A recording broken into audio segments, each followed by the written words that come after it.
Olá para todos vocês, eu sou Simone Sabino, sou mentora do canal Ser Mais Humano, por isso que vocês me veem associada a ele aí.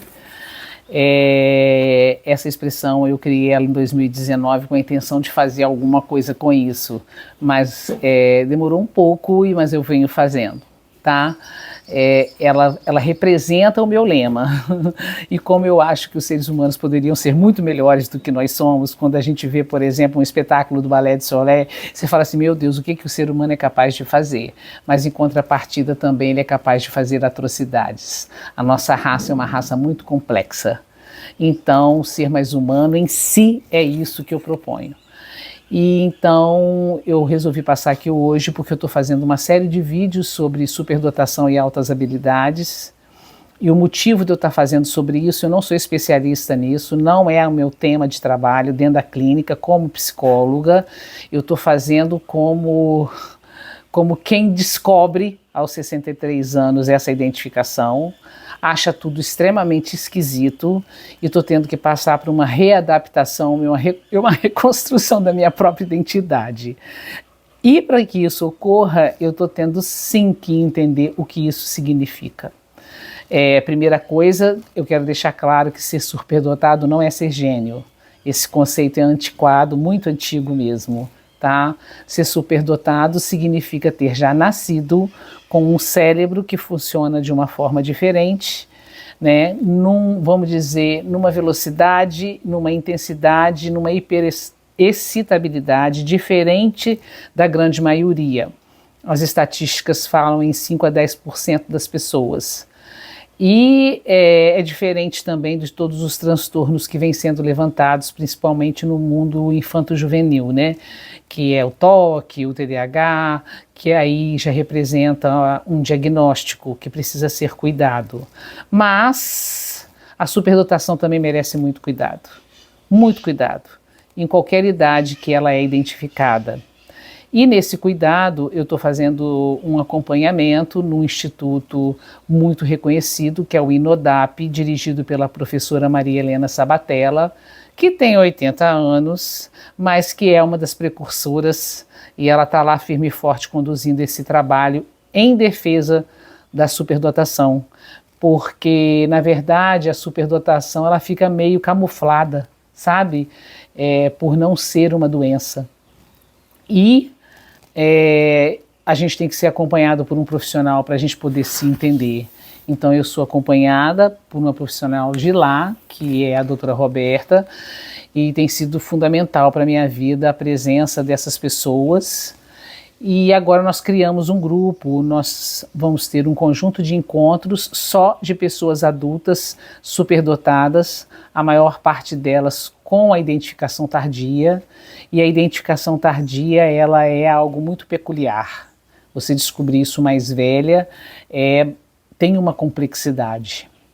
Então eu estou passando aqui hoje porque essa semana a gente teve um grupo, nosso grupo essa semana, nossos grupos acontecem às terças-feiras e na verdade na quarta teve uma palestra com um participante do grupo que também é superdotado, mas é médico, psiquiatra, homeopata, né? Eu vou pegar só o nome dele completo aqui que eu acho importantíssimo citá-lo, que é o Dr. Fernando Franzolin. Então o Dr. Fernando Franzolin fez tem sempre participações importantíssimas no nosso grupo, mas ele fez quarta-feira um vídeo junto com a professora Maria Lúcia e foi assim incrível esse vídeo, incrível, foi uma grande aula maravilhosa, aonde ele tem o cuidado de começar a falar a respeito da superdotação desde a infância até a vida adulta, né, como é isso, as consequências disso, os impactos disso para nós que temos isso. Depois, já bem no final, ele ainda alude ao fato do bebê ainda no meio intrauterino. Então, assim, ele trouxe um conjunto de explicações muito legais, muito importantes, não só sobre a homeopatia, como uma medicina capaz de nos ajudar com isso muito, porque a gente faz muitos sintomas, inclusive. Muitos dos superdotados adoecem, muitos superdotados se deprimem, muitos superdotados até se suicidam, porque não encontram um lugar, não se compreendem, não entendem por que são assim, nunca ninguém falou. E eu quero fazer o meu depoimento pessoal, porque desse grupo eu sou a mais velha. Eu tenho 63, os outros se seguem, mas por que eu estou me referindo à minha idade? Porque os primeiros sinais da minha superdotação, na hora que a gente foi pesquisar a minha vida, eles apareceram ainda bem no início. Eu tive algumas habilidades precoces, eu fiquei em pé com 6 meses, eu não engatinhei, já andei diretamente aos 9 meses. Minha mãe disse que com 1 ano e pouco eu já falava palavras concretas e em frase, eu não falei palavras soltas. E que de alguma forma ela disse que percebia isso, mas junto quando eu estava com outras crianças, outros bebês de 1 ano e pouquinho, mas para ela, ela tinha 22 anos, ela só entendia que cada criança era uma. Mas isso já eram os sinais, sabe, da precocidade. E ocorre que aos 2 anos eu comecei a ter uma bronquite asmática. E essa doença, que eu já atribuí a ela inúmeras razões, é hereditária, é não sei o que, tem a ver com a alergia, já era uma resposta minha pelo fato de eu ser uma superdotada. A minha mãe e meu irmão abaixo de mim havia nascido e logo depois essa bronquite apareceu. Então, o superdotado, ainda mais criança, com nós temos característica mais comum: hiperexcitabilidade, intensidade, hipersensibilidade, captura tudo ao mesmo tempo. Então toda e qualquer mudança que acontece na vida de um superdotado, ainda mais infantil, ele captura com muito mais força e com muito mais impacto do que uma outra criança que não tem. Então, aquilo vai entrando, né, pra gente na forma de inputs, e a gente não tem ferramenta sozinha de autorregulação, de consertar aquilo, de arrumar aquilo. E a bronquite foi algo que me fez sofrer profundamente até a vida adulta. Eu consegui me curar dela com homeopatia, depois por conta própria, tá? Eu já tinha até filhos e nunca mais tive crises, embora o meu aparelho respiratório seja sensível. E ocorre que, em razão da bronquite, porque a bronquite me tirava da vida, eu ficava 2, 3 dias de cama, sentindo falta de ar, né? Com o passar do tempo, eu mesma fui me cuidando, aprendi a me cuidar sozinha, e então, assim, muito sofrimento, gente, muito sofrimento, muito sofrimento. E em razão da bronquite, naquela época, na década de 70, houve uma fase da medicina clássica que decidiu que, tirando as amígdalas, a bronquite diminuiria. Então resolveram me operar. Eu tinha 5 para 6 anos, ninguém me falou que eu ia para o hospital, ninguém me explicou que ia acontecer alguma coisa comigo. Um dia eu questionei minha mãe sobre isso, ela diz, mas ninguém nunca me orientou. Então eu fui levada para o hospital, eu sabia que ia acontecer alguma coisa de horrível comigo, eu tive crises dentro do quarto, de pânico, de pavor, de gritar desesperada, eu me recordo disso tudo perfeitamente. Eles tentaram me sedar com uma medicação antes da cirurgia, eu não me permiti dormir, eu fiquei dentro do quarto, grogue, e eu chorando, e eu gritando, e eu agarrando a minha mãe, até no momento em que chegou a enfermeira, né, e chegou a minha vez, e aí ela me arrancou do colo da minha mãe, me arrancou literalmente, levou para dentro do centro cirúrgico, dando de braços e pernas, como minha própria mãe diz, e eu entrei lá para dentro daquela sala de cirurgia com 6 anos, né, sabendo que alguma coisa de muito grave ia acontecer, uma sala fria, cheia de médicos, né, que me cortaram, me tiraram um pedaço, fica parecendo dramático, mas não é não, porque é mesmo, assim, ao mesmo tempo, né, é um horror.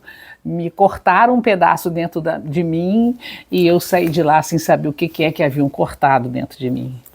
Uma vez uma paciente viveu coisa semelhante, foi muito interessante isso, porque ela era minha paciente no consultório de psicologia e ela foi narrar exatamente um quadro parecido, que nós tínhamos mais ou menos a mesma idade, e ela usou a seguinte expressão: Simone, para mim aquela cirurgia de garganta não foi diferente de um estupro. Na hora que ela falou isso, eu tive um impacto interno imenso, porque não tem, é uma invasão, né? É uma invasão traumática. E são traumas que vão deixando consequências para toda a nossa vida. Então, por exemplo, eu fico muito desconfortável em consultórios médicos e ambientes médicos, até hoje.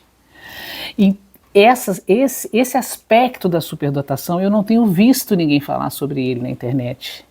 Eu vejo 1000 vídeos depois que eu descobri, mas ninguém num depoimento pessoal do preço altíssimo que a gente passa por a gente ter nascido assim e ter vivido coisas, né? Porque quando se descobre pequeno, a família aceita, entende, acolhe, estuda o assunto, pede assistência especializada, vai ser um superdotado que vai crescer com muito mais harmonia, com muito mais acolhimento e vai ter condição de pegar a tal da potência que a gente tem aqui, que é maior do que a da maioria das pessoas, e colocar essa potência só a serviço do mundo.